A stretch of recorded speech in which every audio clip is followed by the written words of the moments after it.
Section 4. You will hear a part of a lecture in a series of lectures about chain stores in the UK. First, you have some time to look at questions 31 to 40.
Now, listen carefully and answer questions 31 to 40. Welcome, ladies and gentlemen, to the second lecture in our series on chain stores in the UK. Today, I will be focusing on a very successful global petrol company called Telstra, paying particular attention to their expansion and future development. There will be time for questions at the end, so please refrain from interrupting during the talk. When it was founded, the company was a family-run organization with only one shop open in a small town in southern England. The family was able to compete with other local companies by offering special discounts for returning customers, which resulted in a huge expansion of their client base. This strategy was so successful that they were able to open petrol stations across the country, subsequently increasing their market share in England. Within a decade, Telstra were running establishments throughout the UK, including Wales and Scotland. By comparing the sales income from all of their stores, they were able to collate data that highlighted which areas were the most profitable and receptive to their business. They discovered that by closing the less profitable stations in the south of Scotland, they could increase the income from their other more profitable stations. This example demonstrates the importance of constantly monitoring and maintaining a clear view of the finances of the company. Once the expertise required to run the company had exceeded the abilities of the family, they needed to hire professional consultants.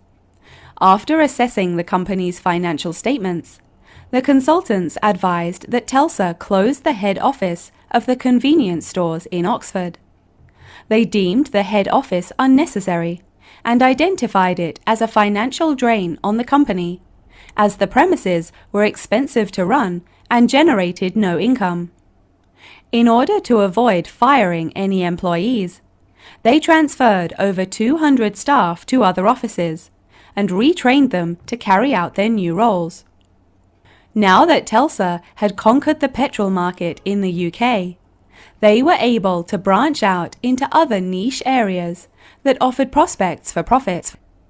They realized that they could establish a new environmentally friendly brand image by selling fresh food in their convenience stores that had been grown by local farmers. This strategy would not only broaden the scope of the company, but also help to strengthen its relationships with local communities. Every year, Telstra holds a meeting in London where all of the consultants and managers meet to discuss future plans for development and improvement. These meetings are essential to the evolution of the company, as feedback is heard from all levels of the organization, from the sales staff to the CEOs. They did this by assigning every manager the task of holding staff discussions, at which ideas and concerns would be passed on for evaluation at the meeting. Tesla decided to accommodate the individuality of each of their stores instead of forcing them to conform to one overriding company identity. They realized that by increasing the flexibility of the profit-making strategies of each of the retail stores, they subsequently became more commercially successful.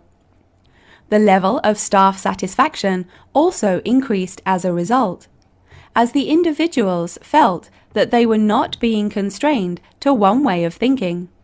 To avoid misunderstandings and mistakes, any future changes were introduced in stages in order to familiarize the staff with the new regulations. Now it's time to conclude the lecture for today. So I will leave you with some food for thought before you leave. In order to run a successful business, one cannot underestimate the importance of maintaining an open mind when deciding on strategies for expansion. Sometimes it's necessary to employ an independent consultant who can offer an objective and unbiased view on the running of your company. Emotion will only ever cloud your ability to make business-related decisions. Research suitable case studies and look at how department stores, for example, were able to alter their organizational structure whilst minimizing costs and staff redundancies. Precedents are an essential resource when it comes to making decisions for your own business, so don't undervalue them. Well, that wraps up our lecture for today. If there are any questions, That is the end of section 4. You now have half a minute to check your answers.